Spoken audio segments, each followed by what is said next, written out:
प्रत्येक व्यक्ति के लिए ये जान लेना जरूरी है कि गिरफ्तारी क्या होती है, किसी व्यक्ति को कब डिटेन किया जा सकता है, गिरफ्तार करने के लिए कौन अथॉराइज होता है और गिरफ्तारी कैसे की जाएगी और क्या आम आदमी भी किसी को गिरफ्तार करने का अधिकार रखता है।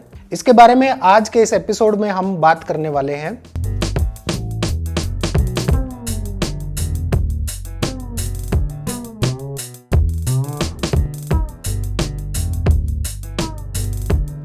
नमस्कार दोस्तों, स्वागत है आज के इस एपिसोड में जिसमें हम गिरफ्तारी को लेकर या अरेस्ट को लेकर उसके सभी पहलुओं या एस्पेक्ट्स पर बात करेंगे। कई सारे लोगों के क्वेश्चन होते हैं कि पुलिस कैसे किसी को भी गिरफ्तार कर ले जाती है बिना किसी वारंट के। सबसे पहले तो आप ये जान लीजिए कि आपको पुलिस सिस्टम के बेसिक स्ट्रक्चर के बारे में नॉलेज होनी चाहिए कि ये सिस्टम आखिर काम कैसे करता है और गिरफ्तारी से संबंधित क्या कानून है और क्या जनरल पब्लिक भी किसी को गिरफ्तार करने का अधिकार रखती है। अगर आप पुलिस डिपार्टमेंट में काम करते हैं तो ये वीडियो आपके लिए बहुत जरूरी है, क्योंकि आज एक पुलिसकर्मी के राइट्स के बारे में भी बात होगी और अगर आप अधिवक्ता या एडवोकेट हैं तो आपको कानून जानना ही चाहिए, क्योंकि कानून के रखवाले आप ही हैं। और सबसे जरूरी, अगर आप आम आदमी हैं तो ये वीडियो आपके लिए बेहद जरूरी है, क्योंकि आपको अपने अधिकारों का पता होना चाहिए। आपके अधिकार ही आपको शक्ति प्रदान करते हैं अपने अधिकारों की सुरक्षा करने के लिए। एक कहावत है कि नॉलेज इज पावर। आज मैं इन्हीं सब बातों की जानकारी आप सब लोगों को दूंगा। जुड़े रहिए वीडियो के आखिर तक। दोस्तों, एक बात समझ लीजिए कि लॉ के प्रोविजंस बहुत टफ हैं।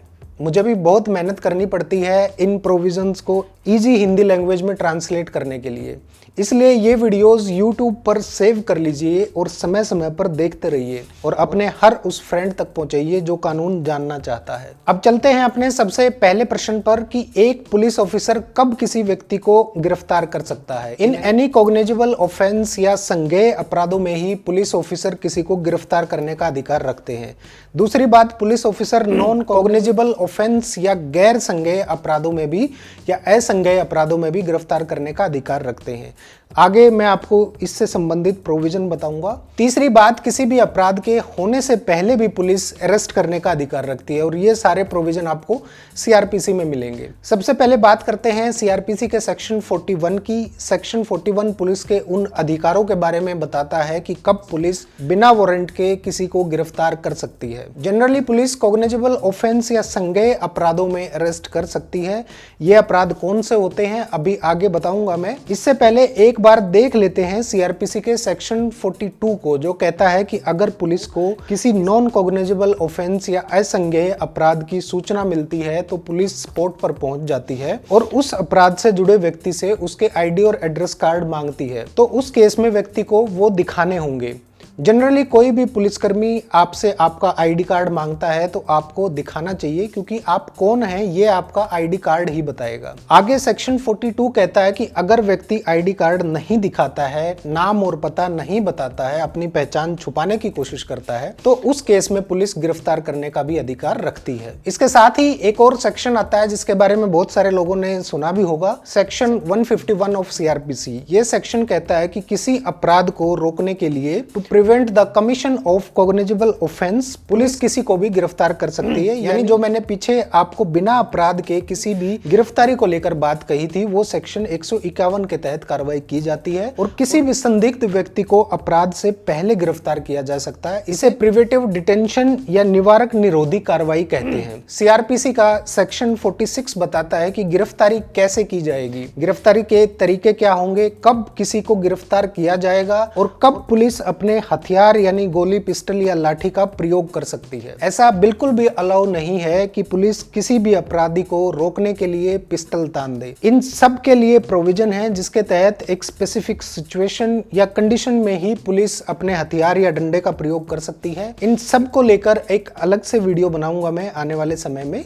ताकि अच्छे से क्लैरिटी हो जाए इन चीजों को लेके। अब प्रश्न आता है कि क्या आम आदमी भी किसी को गिरफ्तार करने का अधिकार रखता है। सीआरपीसी का सेक्शन 43 कहता है कि अगर आपके सामने कोई क्राइम हो रहा है, अपराध संज्ञेय और अजमानतीय या नॉन बेलेबल ऑफेंस है, तो आप किसी को भी गिरफ्तार कर सकते हैं। एक आम आदमी के पास ये अधिकार है। गिरफ्तार करने के बाद ऐसे व्यक्ति को पुलिस को सौंपना होगा, आप खुद उसको सजा नहीं देंगे। अब ये बात सुनने के बाद एक प्रश्न उठता है कि क्या आप किसी व्यक्ति को जान से मार सकते हैं? जी हाँ, कानून आपको इसका भी अधिकार देता है। इसके साथ ही मन में एक प्रश्न और आ जाता है कि अगर अपराध को रोकने के लिए किसी व्यक्ति को अपराध करने का अधिकार दे दिया जाए तो फिर कानून और न्याय व्यवस्था की जरूरत ही क्या है? यहाँ मैं एक बात आपको क्लियर कर दूं कि अपराध को रोकने के लिए किसी को भी अपराध करने का अधिकार नहीं दिया गया है, बल्कि शरीर या संपत्ति की रक्षा करने के लिए आपको कुछ अधिकार दिए गए हैं और उन अधिकारों के तहत आपके द्वारा उठाए गए कदम अपराध नहीं कहलाते, बल्कि उन्हें आत्मरक्षा का अधिकार कहा जाता है। और इसी अधिकार के तहत आपको किसी को जान से मारने का भी अधिकार है, लेकिन केवल सेल्फ डिफेंस में। आगे आता है मजिस्ट्रेट की पावर के बारे में। सेक्शन 44 ये कहता है कि मजिस्ट्रेट जो किसी को गिरफ्तार करवाने का अधिकार रखते हैं। जनरली मजिस्ट्रेट वारंट इशू करते हैं और पुलिस गिरफ्तार करके लाती है, लेकिन क्या वो मजिस्ट्रेट खुद किसी को अरेस्ट कर सकता है? जी हाँ, बिल्कुल कर सकता है। सेक्शन 44 में प्रोविजन है कि मजिस्ट्रेट किसी को भी डायरेक्ट अरेस्ट कर सकते हैं। अब हम बात करते हैं कि सेक्शन 41 के तहत पुलिस किस तरह के व्यक्ति या सिचुएशन में बिना वारंट के अरेस्ट करने का अधिकार रखती है। आइए जानते हैं सेक्शन 41 के सब सेक्शंस के बारे में, जो बताते हैं कि पुलिस कब किसी व्यक्ति को बिना वारंट के अरेस्ट कर सकती है। ये सेक्शंस आप नोट कर सकते हैं, बड़ी ही सरल भाषा में मैं आपको बता रहा हूँ। सीआरपीसी सेक्शन 41 का सब क्लोज ए कहता है कि जो व्यक्ति किसी कॉग्निजेबल ऑफेंस में लिप्त पाया गया हो या जिसके खिलाफ कोई शिकायत की गई हो या कोई क्रेडिबल इंफॉर्मेशन या इनपुट मिली हो या शक हो कि वो किसी इस प्रकार के अपराध में लिप्त रहा होगा, तो पुलिस अधिकारी ऐसे व्यक्ति को बिना वारंट के गिरफ्तार कर सकते हैं। सीआरपीसी सेक्शन 41 का सब क्लोज बी कहता है कि अगर किसी व्यक्ति के पास कोई ऐसा सामान है जिसको हाउस ब्रेकिंग या गृह भेदन या घर में सेंध लगाने के लिए प्रयोग में लाया जा सकता है, तो ऐसे व्यक्ति को पुलिस अधिकारी बिना वारंट के अरेस्ट कर सकते हैं, गिरफ्तार कर सकते हैं। सीआरपीसी सेक्शन 41 का सब क्लोज सी कहता है कि किसी भी प्री क्लेम्ड ऑफेंडर या घोषित अपराधी को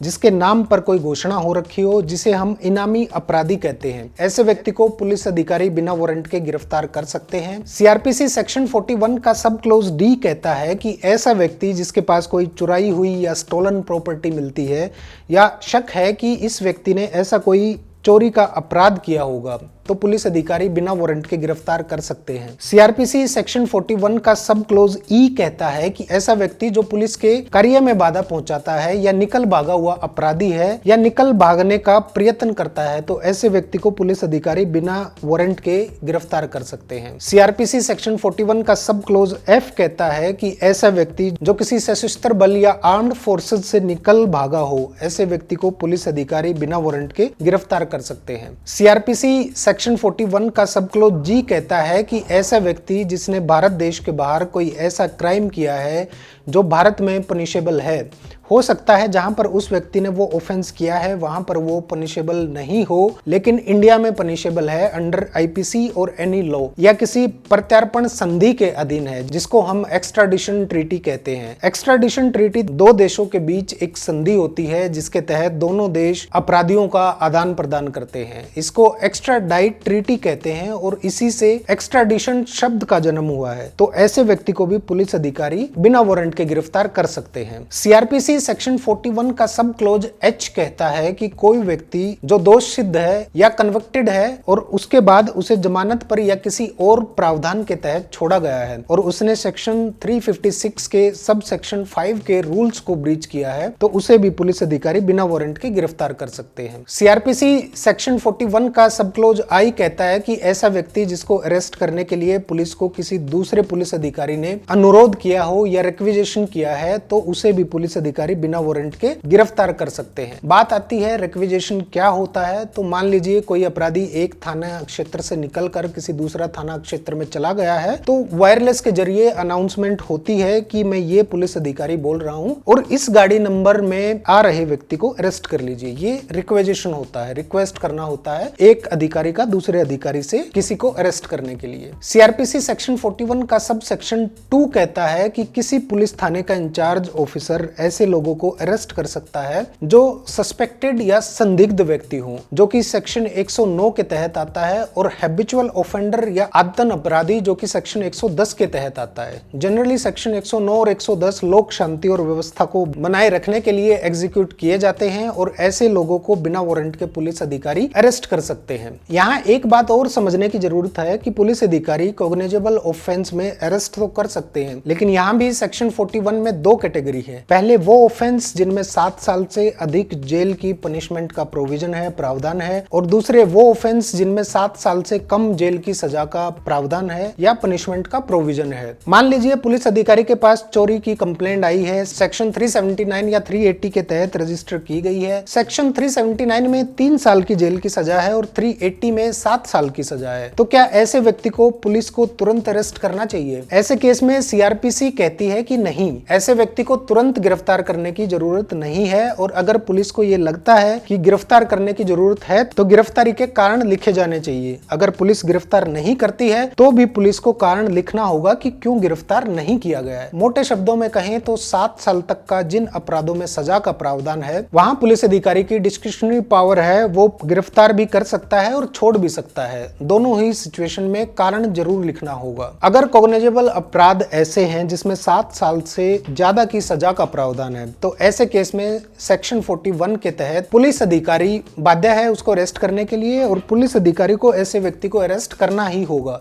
सेक्शन 41 को लेकर कई सारे केस, लॉ या न्याय निर्णय भी हैं जिनको हम अलग से एक वीडियो में कवर करेंगे, क्योंकि सुप्रीम कोर्ट के निर्णयों के बिना कोई भी प्रोविजन अपने आप में अधूरा है। काफी लंबी वीडियो हो गई है, बड़ी मेहनत लगती है ये सारा मटेरियल सरल भाषा में तैयार करने के लिए, क्योंकि कानूनी भाषा केवल वकील या कानून से संबंधित व्यक्ति ही समझ पाएंगे और आम आदमी को वो समझ नहीं आएंगे। इसलिए मैं कोशिश करता हूं आसान से आसान भाषा में बताने की, ताकि स्टूडेंट्स, एडवोकेट्स या एक आम आदमी भी आसानी से समझ सके। इसलिए आप सभी से निवेदन है कि वीडियो ज्यादा से ज्यादा लोगों तक पहुंचाएं, ताकि मेरी मेहनत जाया ना हो। अरेस्ट के बारे में अभी बहुत सी जानकारी बची है, जल्दी ही इसके और पार्ट्स आएंगे, इसलिए चैनल को सब्सक्राइब जरूर कर लीजिए। नमस्कार।